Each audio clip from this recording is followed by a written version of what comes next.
Hello, welcome. My name is Christopher Taylor, Sovereign Harmony. I haven't done a video in about 4 months. My last one was late February. Thanks for rejoining me if you've seen my videos before. If it's your first one, feel free to take a look back at some previous videos going back to about 2012 or so, where I go over some of these astrological happenings as they're happening. So anyway, like I said, Christopher Taylor, and I'm going to talk about, here it is on June 14th, I believe, 2015, and I'm going to talk about the next few months coming up, especially through about September or so, and as we head into the fall. So just kind of focusing on the summer and kind of where we've been, what's going on now, and where it's all kind of taking us. So again, thanks for joining me. And if you watched my last video, I talked about it being a period, that period of like kind of late spring, or I should say late winter through the spring, was this period of authentic renewal, kind of coming into our essence, who we actually are, so that we can thrive and live in the world as it is. So instead of kind of just doing something like a job that isn't who we are, and then kind of being like who we are on the side, this has been a time of really, enlivening who we are and what we're here to do and what makes us tick, essentially what our passion actually is. So it's been a journey the last several years really to find this space. If you look at my previous videos again, the Pluto-Uranus square, that was something that went on from spring of 2012 right on to the spring of 2015, so a 3-year period. It is gone, thank God. And so that was a time period of really the world adjusting in a lot of ways to support us as individuals in a new way. And so all the while during that time period there was a few things going on, and my other videos get into it, but essentially what the focus has been the last few years, especially that retrograde train we went through in late 2013, early 2014. We went through this Mars retrograde in most of 2014, the first half of 2014, and it was all about kind of readjusting how we relate to other people based on who we actually are. So we've all been trained to adapt and to pretend to be something for others, whether it's a boss, whether it's a spouse, or what have you. But this has been a period of really trying to hone in on who we are and then changing our relationships to support that, rather than the other way around, rather than changing ourselves to fit into our relationships. And so it's been a little bit of a difficult journey, especially with Saturn in Scorpio from the fall of 2012 right on through the end of 2014. So that entire period that I talked about as far as relationship adjustment, a lot of it had to do with Saturn and Scorpio, with digging into our depths, kind of going as deep as we can, even into our darkness, the things that really hurt us, that wounded us, and to really call that forth so that we can be whole and healed, so we can move forward as authentic beings, because authentic beings have pain. Authentic beings are dark and light. And so it's about just balancing it all, putting us into like a complete ball instead of being kind of a half circle. Okay, so we want to be that whole ball as we enter into this space, because like I said, Pluto-Uranus square, the world has been shifting under our, kind of beneath the radar a little bit. We're going to start seeing things open the next 4 to 5 years based on the shifts that have happened the last 3 years. So it's going to be somewhat gradual, but the idea being that the world is now starting to adjust. So we're going to start seeing financial adjustments and things that we've always taken for granted as the way it is will start to shift, because we're starting to figure out that humans aren't really thriving in ways they did once in the past when those systems did work. So the systems are starting to change, for better or for worse, but mostly for better, because they simply have to, because the old systems just aren't working. And so what we're entering into the period as far as it goes right now, so I mentioned Saturn in Scorpio, October 2012, right on through the end of 2014. So Saturn moved into Sagittarius as we started the new year here in 2015, and it's been there since about late December, and so right up until here, mid-June. In fact, it's right around 5:30 p.m. Pacific time here on June 14th, and Saturn is literally shifting, retrograding backwards from Sagittarius back into Scorpio as I speak, pretty much within a few minutes of when you just heard this. So it's an interesting time period because Saturn will be back in Scorpio for about 3 months. So from today, June 14th, till about September 17th. And so this is really the period I'm going to look at here in this video. And with Saturn going back to Scorpio, it's essentially a time of reviewing what we went over as far as going into our depths and accepting our wounds and really accepting our darkness as part of who we are. And so that, that's something that that the next 3 months is going to be bringing back into the forefront. So the last 6 months or so at Saturn in Sagittarius has been a time of us recognizing what our truth is. So we've been building up this sense of authentic self. We've adjusted our relationship patterns to support that authentic self. And then now the last 6 months or so, we've been really starting to walk our talk, live our truth in a way. And so this Saturn backing into Scorpio now is kind of like, we got a preview of like what our truth is, how we might be able to manifest that in the world, because Saturn has to do with manifesting, really making things real. But now we're going to take a break from that. We're going to go back and get rid of the last pieces that we need to release in order for us to move forward as authentic whole beings. And don't mind the dog here, that's just Lucky. So she might join us for a little while. And there's another dog here, Iggy, that might join us too, and that's okay. Sometimes they want to hear this stuff too. But anyway, so the next few months, it's going to be a time of refacing those wounds, refacing that darkness within us. And that's a good thing, because we're actually ready for it.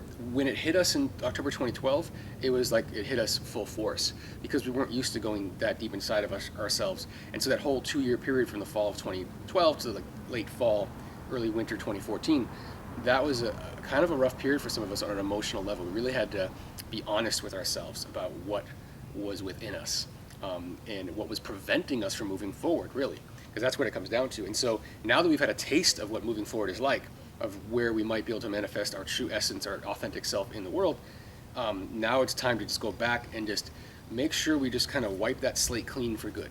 So things are going to come up the next few months, okay? Old issues and things, but we're so ready and so prepared to recognize them, number one, to accept them, number two, and to just release them and let them go. So they're not going to control us like they did in that kind of 2-year period. Instead, it's going to be more about just verifying that we have made it as far as we have. So it's, tests from the universe, if you want to say that. So it's really just, we think, okay, we're past that zone now. No, we got to go back. We've got to revisit it, but only to prove that we're past it, if that makes sense. So we're revisiting just to prove that we're done with it. And it's going to be just a few months. It won't be too long. And once Saturn moves back into Sagittarius in mid-September, it'll be there for a little over 2 years, until about November, I believe, or December of 2017. So we'll have an extended period of time to be learning how to walk our truth and be in our truth. But again, we had to do it in steps. So we had to develop who we are. The world had to adjust a little bit to open up to support who we are. And we had to change how we interact with others so that we can be more authentic. And now we're here in the space of, okay, we know who we are. We know how to form our relationships to support us. The world is ready to support us. So let's just get rid of this last junk that's just kind of really holding us back, and just kind of brush it off. But we got to let it come up first so we can see it, be honest with ourselves, dead honest with ourselves, and say, okay, this still bothers me. This is still preventing me from moving forward. This is still an issue for me. And then to say, why are you an issue for me? And to really just allow it to be, allow it to exist, and then allow it to release. And that's kind of the lesson here in the next few months. And of course, this isn't the only thing going on in the next few months, even though it is kind of encapsulating the period that I'm talking about. Another thing that will be going in line with this theme will be a Venus retrograde. So we talk about retrogrades. Mercury actually just came out of a Mercury retrograde. Mercury retrograded from about May 21st till about June 11th. So just a few days back, Mercury finally went direct again. And this Mercury retrograde was in Gemini. It was a doozy for me and for a lot of people. Gemini is the sign that is ruled by Mercury, so it has to do with communications and travel and technology and things. Lots of missed phone calls, down phone calls, traffic jams, unexpected kinds of communication delays, interruptions of service of internet, or whatever was your issues these last few weeks. Know that there was an adjustment period, and we were really just trying to get in touch with who our true essence, what our true essence is, and just kind of double checking to see that we are interacting in the world in an authentic way. Just say, okay, we're not ignoring who we are as we're doing what we're doing, our daily activities, essentially. Are our daily activities, supporting who we are, or are they deterring from who we are? And that's part of what this retrograde was about, was to kind of investigate that. And so now Mercury is moving forward. It'll be in its shadow, in other words, covering the same zone of that retrograde for a couple more weeks now.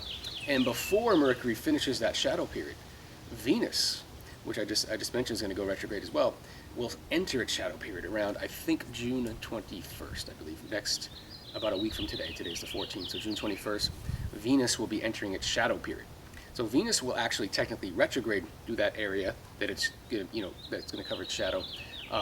Late July, I believe July 26th or 27th, through about September 6th or 7th, so early September. So late July to early September, about a 40-day period. That will be the Venus retrograde.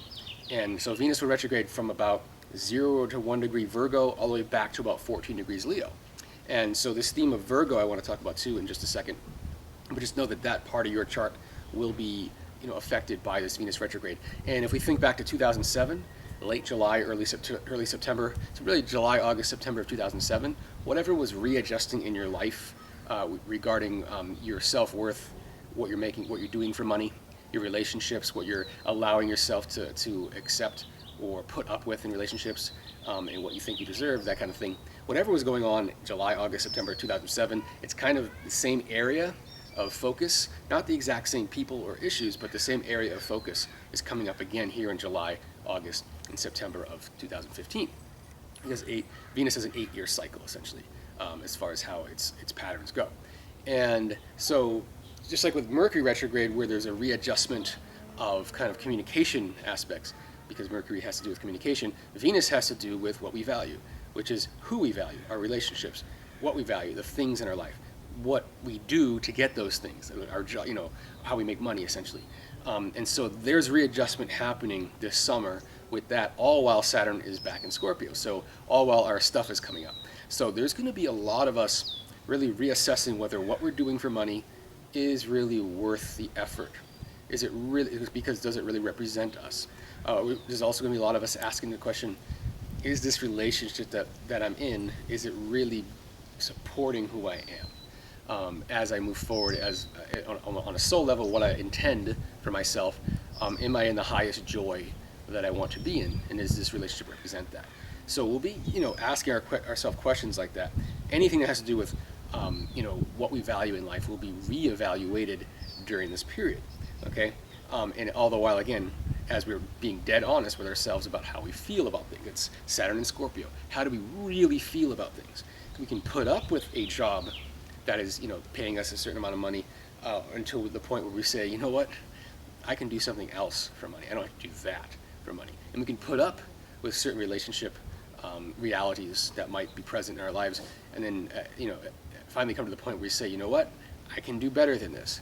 And, it's sometimes being single is better than being in a relationship that isn't working. So some of us might be falling back into that. Doesn't mean everyone that's in a relationship or that's married is going to get divorced or something like that. Doesn't mean that.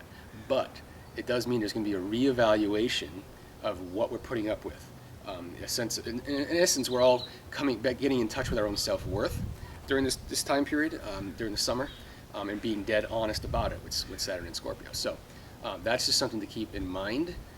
So expect by the time we get to September that there will be quite a few adjustments happening. In retrospect, when we look back to this point in June, we'll realize that we did make a lot of changes. We evaluated ourselves and realized that we were either putting too much energy, giving too much, and not getting enough in return, which would be to say giving too much to a job and not getting the kind of money we expect, or the kind of money that we deserve, and giving too much to a relationship and not getting the same reciprocity, the equal exchange of that.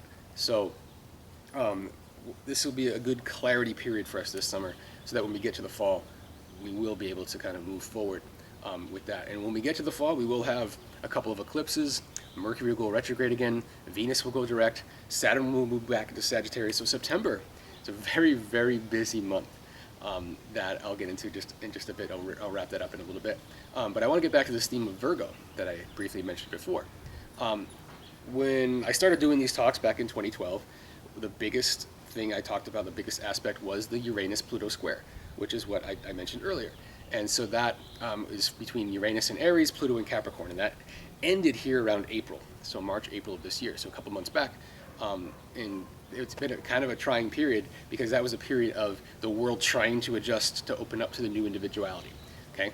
The structures of the world adjusting to support individuals instead of supporting the group, etc., etc. But we can go, the beginning of that Pluto-Uranus cycle was back in the mid to late 1960s, and that started in the sign of Virgo, okay? So Pluto and Uranus were conjunct in Virgo, and that initiated this cycle that we were now cultivating here the last few years, okay? And it was a cycle of transformation of society in terms of, more toward logic, more toward order. Nature has a natural order to it. And so our awareness of things like the environment and our place in it became very, very clear. I mean, the first pictures of the Earth from the moon or from any vantage point away from the Earth came to us around that time. So it was a real shift in awareness of kind of realities and logic and the natural order of things, okay? And so that's part of what we went through the last three years or so, is the structures of society basically having to be questioned with regards to, do they really support who we are now? Technology has advanced so far, and we're different people with different capacities to obtain information than we ever had before. And so can we really have the same structures that we recreated based on one reality when the reality itself has changed? And so we're starting to enter this realm of really respecting that Virgo quality, the Virgo qualities, which are that logic and the natural order of things, okay? If you know anything about Virgo, it gets a reputation for being picky, analytical, and those kind of things. And I'm a double Virgo myself. I have Virgo moon, Virgo rising, even though I'm a Pisces sun. So I'm very familiar with Virgo energy. It can be very exacting, can be very neat and orderly, but there's a rhyme and reason to it. And so what was birthed in the mid to late 1960s, essentially that awareness is now within the space of our reality on the planet now and amongst the people. And since that cultivation period of 3 years of the Uranus-Pluto square is now over, we can kind of breathe that life into this world now. So things are going to start weaving in this Virgo realm. So one of the first things that did happen was back in 2012, when this Pluto-Uranus square started. So in the spring of 2012, right around the same time it started, there's an asteroid called Regulus, which has to do with power structures, okay? And this shifted from the sign of Leo into Virgo at that time. And so Regulus spends about 2,000 plus years in each sign. So when it changes signs, it's a big deal.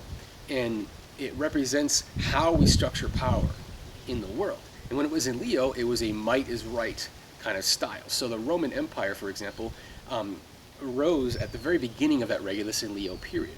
And essentially what we've seen the last 2,000 years has really been an expression of that Regulus in Leo, okay? And when any planet, asteroid, whatever, is in the 29th degree or the last degree of any sign before it changes signs, that's when it's most intense and intensified. And so Leo not only has to do with, the way we unevenly power things. There's might is right power. If I can overpower you, I can beat you. It's a very competitive kind of energy versus Virgo, which is very logical, ordered, and common sense based, which we'll talk about in just a second. But with Regulus in Leo, when it hit the 29th degree of Leo, all of these qualities intensified. And so that was about the late 1930s, right on through 2012. So there's that pretty big period there. That's probably about 75 years or so. Because again, Regulus moves slow, so it would spend about 75 years in each degree, of 30 degrees of every sign, and so it adds up to about 2,000 plus years or so. So late 1930s, Regulus entered this 29th degree of Leo, and this is the rise of Hitler and World War II and atomic weapons and things like that, but also on an entertainment level, because Leo has to do with full expression and things. This is when we started to glorify fame in a lot of ways.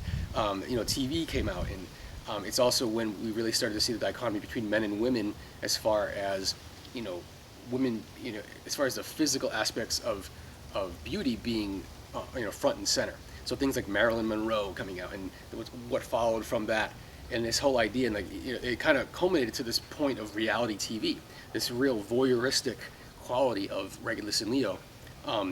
The idea being that if people can focus on you, then you have power, right? And this is the Leonian qualities of what defines power. Whereas Virgo, now that we're in this in the last few years, what defines power is knowledge, is order, is logic, is what makes sense. Resource, caring for resources and caring for the balance of resources, things like that is what Virgo energy is about. Whereas Leo is about, what about me? What about me?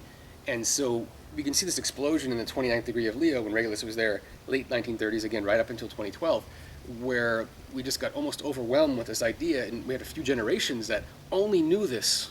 And I'm one of these generations that only knew this energy. And so there was a sense of the world being this sort of voyeuristic and obsessed with, people having more power. In other words, money's representation of power. So sports figures have great power. They make a lot of money. Entertainers are again have a lot of power. They make a lot of money because we're attracted to the idea of the beauty, the physical beauty, and what we're focusing on. You see the idea that if you're focusing on me, then I have power. And so this is, and it's not like when Regulus entered Virgo in 2012 that everything shifted and it fell off the cliff. We are the creators, right? So if we're in this energy and we think this is reality, we'll recreate it, even if that Regulus shifts into Virgo. The thing is, once we get to the point where the generations that are born with Regulus and Virgo, they just simply won't recreate it anymore.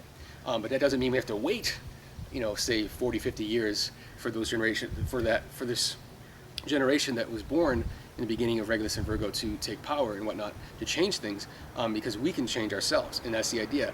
But it's almost like it's trying to happen. We're already seeing things like plus size women, right, in the last few years. This is something that would have been a foreign concept in the 1990s, early 2000s, when Regulus was at 29 degrees of Leo. But with Regulus and Virgo, this is something that, plus size women models, now it's more, it's less about the physical aspect of it and more about the reality and the order and the fact that represents more humans than, say, the types of models that we see in like Victoria's Secret or something like that. And so there is a sense of coming to reality.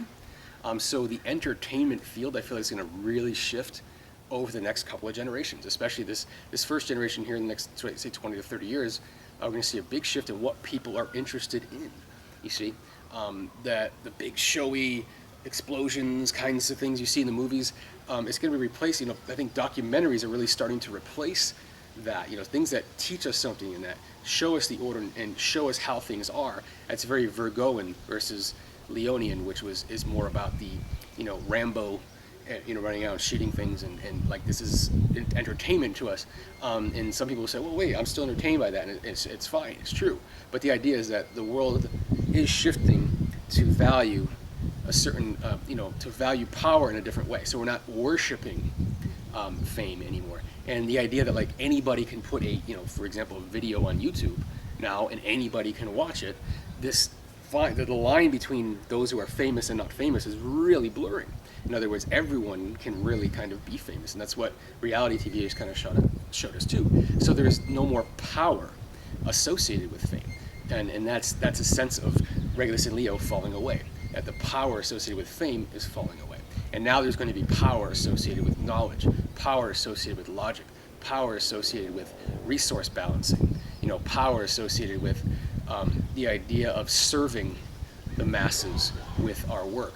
Okay, these are Virgo qualities, and so these are the people that will have the money, the power. In other words, the means to change things. That's what power is. It's that means to change energy, and so money is where we get that kind of concept. Money is, a representation of that. It's not real, but it's just a representation of the fact that we give power to those. With Regulus and Leo, we gave it to those who were, showy and putting themselves out there and to be seen. And now we're going to start shifting to giving it to those who bring us the knowledge, who bring us the order, who bring us the structure and the logic. These are the ones we're going to want to give our power to, in a sense. But there's also the aspect of that, of making sure we don't give our power. But that's a different discussion. We won't get into that. But the idea being, there's a big shift into this Virgo sentiment. And Venus, like I said, is retrograding this summer, and it will start its retrograde at the very beginning of Virgo. So we already have this sense of what we're going to be doing is reevaluating ourselves as far as our relationships, how we're making money, etc. Is this service I'm providing really reflects who I am? That's Venus backing into Leo. My true expression, is it served by what I'm doing on a daily basis? And that's really the whole crux of the evaluation of this summer. And so, in addition to that, in August, when we get to August, Jupiter will actually enter, it's in Leo right now, and it will enter Virgo here when we get to about August 11th, I believe it is. And that will stay in Virgo for about a year. And so Jupiter, this planet of expansion, so this expansion of this awareness of the Virgo realm. So, we have the planting of the seeds in the late 60s, followed by regular shifting into Virgo in 2012, a shifting of the world with a Pluto-Uranus square, shifting of us in terms of our getting into our authentic selves and changing our relationships to support that. And now we're getting, we're accepting our darkness all the while. And now we're going to have this expansion of the Virgo realm when Jupiter enters Virgo. Okay, so we'll have Venus starting its retrograde in Virgo. So there's some concept of really focusing on where we're, the logic of what we're doing with our lives. Does it fit who we are? Does it fit our true expression? Jupiter expanding this realm, expanding our ability to see, see things clearly on that Virgo realm. And then we have a solar eclipse that will come around September 12th in the sign of Virgo. Okay, and so eclipses are very powerful periods, very powerful shifts. I just see this this transition toward more Virgoan values. So we're really starting to get our first glimpse of pulling out of the Leo power structures, which when Regulus was in Leo, and getting into more Virgo power structures. So what makes sense is kind of valued and empowering, okay, rather than just what is showy and look at me, okay. And that includes things like war. That was like what Hitler did was very showy. It was very showman-like, getting up on the pedestal and getting people riled up and then plowing into countries. It's very Regulus in Leo. Whereas Regulus in Virgo, when it comes to our approach to war, it's going to be more diplomatic in many ways, because it just doesn't make sense to overpower others in any other way when you're in the Virgo realm, you see. And then to cap off this this transition into Virgo energy, the moon's north node, which kind of backs through the signs about every year and a half, 18 months or so, the north node of the moon will actually back into the sign of Virgo here in November. So that's a little bit further off, about 5 months away, but again, and that'll be about a year and a half. So we'll have Jupiter in Virgo, we'll have the moon's north node in Virgo, with Regulus, of course, in Virgo for the next 2,000 years, and we'll refresh off the Venus retrograde, which we'll have this summer. So by the time we get to the fall, we'll be fresh off of that retrograde of Venus, again starting in Virgo, backing into Leo. So this real transition from Leo to Virgo, in a sense, is revealing itself over this summer. And part of what our job is to do is to really get honest with ourselves about, are we doing what is who we are? And if we're not, making concrete, changes, as Virgo is also, it's an earth sign, it's very practical. So taking concrete steps to make that so, to make it, to make it, even with who we are, to make what we do even with who we are, or representative of who we are. And so this is, it's a really neat kind of period, I think, coming up. We're kind of just coming off, if you looked at my last video, there was a Jupiter-Uranus trine that's going to end here next week. So we're kind of still in this flow. This is like riding the wave toward authentic renewal. That represents that wave. And so we've just been kind of like going with the flow since like September of 2014. So the last 9 months or so, it's been very flowy. It's been, I don't know about this relationship, but yeah, let's jump in. I don't know about this job, but yeah, I'll take it. And just kind of going from one thing to the next, to the next, to the next. And now that's going to kind of end, and now we're going to get more practical. You see, with this shift into kind of more Virgo energy, we'll start looking at things and saying, okay, this has been great, it's been a fun ride, but what can I really do with this now? And we're going to find that we got a lot out of this period, this last 9 months, and it's going to be really helpful to us, even if we have to leave some things behind that came to us during this period, okay? But just know that it's going to be time where, you can only ride that boat for so long, then you got to land the boat, get on land, and get back on with life again. And so that's kind of what we're doing. Virgo energy is very much about getting back into the practical aspect of everyday life, and doing it, being who we are through practice and not just through belief. You see, and so that's really where we're headed here this summer. So that pretty much kind of sums up the energy here the next few months. And like I said, when we get to September, there will be that solar eclipse in Virgo, the very thematic sign that I've been mentioning for the last several minutes. That happens about September 12th. Venus goes direct around September 7th. So you get September 7th, Venus direct, September 12th, solar eclipse in Virgo, September 17th. Saturn slips back into Sag, so it'll be done with Scorpio, back into Sagittarius for 2 years. And also September 17th, Mercury will go retrograde in Libra.